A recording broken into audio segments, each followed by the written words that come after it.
Dear students of class 4th, I am starting a new chapter of EVS. Lesson is Teeth, the grinding machine. First of all, our digestive system starts with mouth. हमारा digestive system जो है बेटा, जो हम जहाँ से food को chew करते हैं, हमारा फूड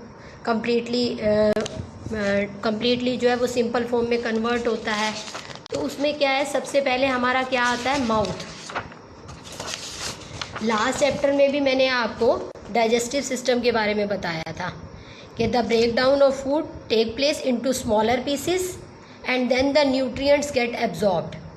तो इसमें हमारे जो है वो अलग अलग पार्ट वर्क करते हैं। जैसे मैंने बताया था, इसमें आपका माउथ है जिसमें आप फूड को च्यू करोगे। उसके बाद फूड जो है आपका टीथ की हेल्प से च्यू होने के बाद कहाँ जाता है, स्टमक में।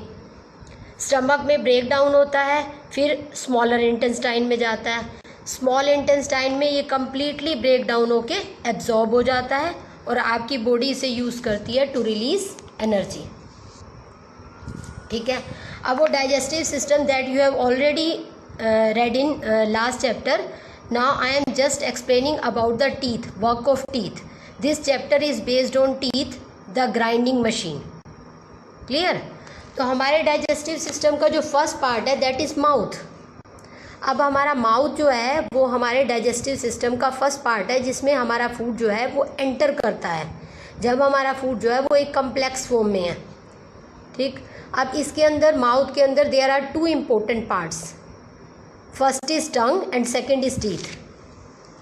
टंग क्या करती है, it help to turn the food inside the mouth. मतलब फूड को चारों ओर घुमाना है, ठीक है, जिससे हमें टेस्ट मिल सके। कभी हम कहते हैं हमें ये खाना अच्छा लग रहा है, कभी हम कहते हैं ये खाना अच्छा नहीं लग रहा है। तो वो कौन जज करता है, दैट जज और टंग। ठीक है, tongue helps to turn the food inside the mouth. Second part is teeth, that is your title of this lesson is teeth. ठीक है, तो टीथ का काम क्या है, to chew the food into smaller pieces. Food को chew करके उसे स्मॉलर पीसेस में कन्वर्ट कर देना, to convert into a. Now teeth is of two types, one is milk teeth and other is permanent teeth. ठीक है, set of teeth, there are sets of teeth that are of two type, one is milk teeth and other is permanent teeth. अब जैसे आपने observe किया होगा कि आपकी as जो होगी वो बिलो 10 होगी as you are studying in fourth standard. So अगर आप कंपेयर करोगे तो आपके नंबर ऑफ टीथ जो होंगे वो आपके पेरेंट्स के नंबर ऑफ टीथ से लेस होंगे। ठीक है, तो उसका रीज़न क्या है, as you have temporary teeth which are also known as milk teeth. When a child born, he or she is without teeth. By the time he or she is 3 years, he or she has 20 teeth. This first set of teeth is known as milk teeth or temporary teeth. Means जब एक बच्चा birth लेता है, born करता है, तो उसके पास teeth नहीं होते, विदाउट टीथ होता है। 3 साल तक आने तक उसके 20 टीथ का जो सेट होता है that is completed in the mouth, and this set of teeth is known as milk teeth और टेम्परेरी टीथ। अब इसको मिल्क टीथ या टेम्परेरी टीथ क्यों बोलते हैं, उसका रीज़न ये है क्योंकि ये कुछ टाइम बाद जो है ये फॉल हो जाते हैं, गिर जाते हैं। That's why they are said to be milk teeth और टेम्परेरी टीथ। ठीक है, तो 20 टीथ टोटल होते हैं। There is a set of 20 teeth जो आपके 3 साल तक करीबन बच्चे के अंदर कम्प्लीटली पूरा सेट कंप्लीट हो जाता है। जैसे बच्चा इन्फेंट है, धीरे धीरे आने स्टार्ट हो जाते हैं। मतलब बिफोर 1 ईयर जो है, जब तक बच्चा 1 साल का कंप्लीट नहीं होता, उसके टीथ अपीयर होने स्टार्ट होते हैं और 3 साल तक वो पूरा सेट टेम्परेरी टीथ का, मिल्क टीथ का जो टेम्परेरी टीथ का जो सेट होता है which of 20 teeth is completed.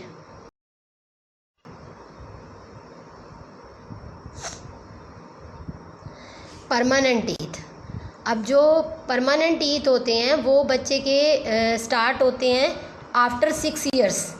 Means जब वो 6 साल का हो जाता है, when the child is about 6 years old, उसके मिल्क टीथ जो होते हैं वो फॉल होना स्टार्ट हो जाते हैं और उसको रिप्लेस करते चले जाते हैं परमानेंट टीथ। मतलब एक टूथ गिरा तो ऑटोमेटिकली कुछ टाइम बाद जो है वो दूसरा गिरेगा, तो हो सकता है जो पहले वाला गिरा है उसकी जगह परमानेंट टीथ आ जाए। ठीक है, तो धीरे धीरे जो है वो फॉल होते रहते हैं और उसको रिप्लेस कौन करता चला जाता है, परमानेंट टीथ। और by the time the child grows to be an adult नहीं बोल सकते, इसमें करीबन जो है वो एडल्ट एज जो होती है वो हमारी 18 ईयर कंसीडर होती है, जबकि जो हमारा परमानेंट टीथ का सेट है वो ऑलमोस्ट 12 to 13 ईयर में सबका कंप्लीट हो जाता है। That is of 32 permanent teeth. When the milk teeth fall they are replaced by permanent teeth. धीरे धीरे वो टीथ जो होते हैं वो गिरते चले जाते हैं। एक टूथ गिरा 6 से 7 साल के बीच में जो है they begin to start falling. ठीक है, वो गिरना स्टार्ट हो जाते हैं और they are replaced by permanent teeth. और 12-13 साल तक की एज तक परमानेंट टीथ का सेट जो होता है वो कंप्लीट हो जाता है, विच इज़ ऑफ 32। ठीक है, मतलब जॉ वाइज देखा जाए ऊपर 16 नीचे 16 आपके डायग्राम में दिखाया हुआ है परमानेंट टीथ का set.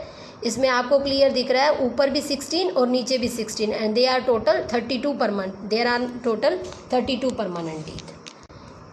Clear? Now teeth are basically of 4 types: incisor, canine, premolar and molar. अब इंसिजर्स क्या होते हैं? जो हमारे आगे वाले जो 4 टीथ होते हैं, ऊपर वाली जॉ के 4 और नीचे वाली जॉ के 4, तो टोटल हो गए 8। They are also known as cutting teeth as they help to cut the food, so they are also known as cutting teeth. ठीक है, तो ऊपर आप डायग्राम में देखो बिल्कुल क्लियर दिखाया हुआ है, 4 दांत नीचे के इंसिजर्स, ऐसे ऊपर के 4 दांत वो भी incisors. They help to cut the food, so they are said to be cutting teeth. Next type of teeth are canine. अब इंसाइजर्स जो होते हैं अभी बताया 4 नीचे के 4 ऊपर के। अब उसके साथ के देखो, साथ मतलब ऊपर से 4 दांत के लेफ्ट हैंड साइड पे एक टूथ और राइट हैंड साइड पे एक टूथ, और ऐसे नीचे वाले जॉ में देखो इंसाइजर्स के लेफ्ट हैंड साइड पे भी एक टूथ और लेफ्ट हैंड साइड पे भी एक टूथ और राइट हैंड साइड पे भी एक टूथ, सिर्फ एक। तो टोटल कितने हो गए? 2 ऊपर के 2 नीचे के, टोटल हो गए 4। तो they are 4 in numbers. Canines are total 4 in number, 2 in upper jaw and 2 in lower jaw. और इसकी शेप कैसे होती है? They are sharp and pointed. जो हमारे कैनाइन्स होते हैं they are sharp and pointed, that's why they help to tear the food. ठीक है, पॉइंटेड होने की वजह से they help to tear the food. उसके बाद टाइप ऑफ टीथ में नेक्स्ट है आपका प्रीमोलर्स। प्रीमोलर्स में आपका कैनाइन्स में ऊपर वाले जॉ में कैनाइन्स में राइट हैंड साइड पे भी 2 टीथ और लेफ्ट हैंड साइड पे भी 2 teeth in upper jaw, and same in lower jaw. Canines के लेफ्ट हैंड साइड पे भी 2 और राइट हैंड साइड पे भी 2, तो 4 in upper jaw and 4 in lower jaw, तो that are total 8 in number. And they are comparatively flat and wider. इनकी shape कैसे होती है? ये चौड़े चौड़े होते हैं, वाइडर होते हैं।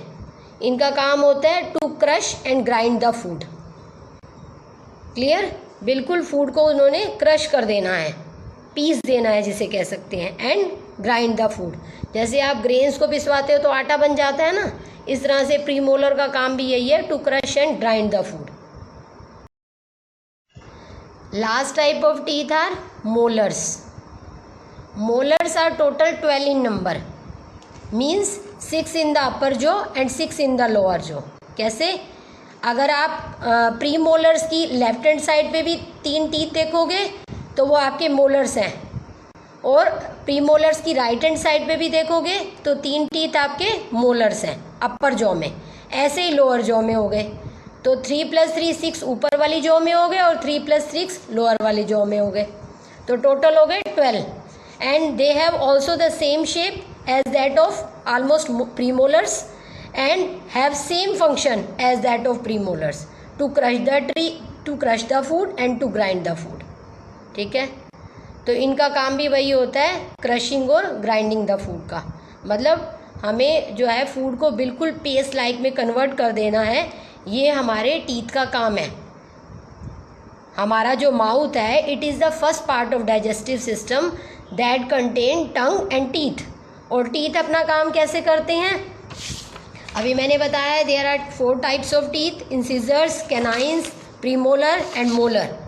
तो कटिंग बाइटिंग का काम इंसिजर करेंगे, उसके बाद टीयरिंग का काम कैनाइन करेंगे, और क्रशिंग और ग्राइंडिंग का काम प्रीमोलर एंड मोलर करेंगे। That makes your food in a paste like form. अब मैं लेक्चर जो है आपका यहीं पर ही ओवर कर रही हूँ। आपने इस लेक्चर को बहुत ध्यान से सुनना है और सुनने के बाद जो है रीड करना है, जो टेक्स्ट बुक के पेजेस सेंड कर रही हूँ। और जब आप स्लाइड्स देखते हो तो आप जो बताया जाता है उसके साथ पिक्चर को ध्यान से देखा करो कि पिक्चर में क्या शेप बताई हुई है, मैडम जो बता रही है वो उससे रिसेंबल करती है कि नहीं करती है, या कोई और चीज़ है तो वो कर रही है या नहीं कर रही। अगर कोई भी प्रॉब्लम आती है तो आप क्वेरी डाल सकते हो, अदरवाइज़ फ़ोन भी कर सकते हो। ठीक है बेटा, तो आपने इस पार्ट को अच्छे से प्रिपेयर कर लेना है। प्रिपेयर करने का मतलब ये नहीं होता कि आप बैक एक्सरसाइज करने लग जाओगे। जितना पार्ट बताया जाता है उसको बहुत ही कंसंट्रेशन के साथ पढ़ना भी है और सुनना भी है। हो सके तो आप इन स्लाइड्स को और इस लेक्चर को 2 से 3 बार भी सुन सकते हो। जितनी बार सुनोगे उतनी बार अच्छे से समझोगे, और फिर रीडिंग भी करनी है।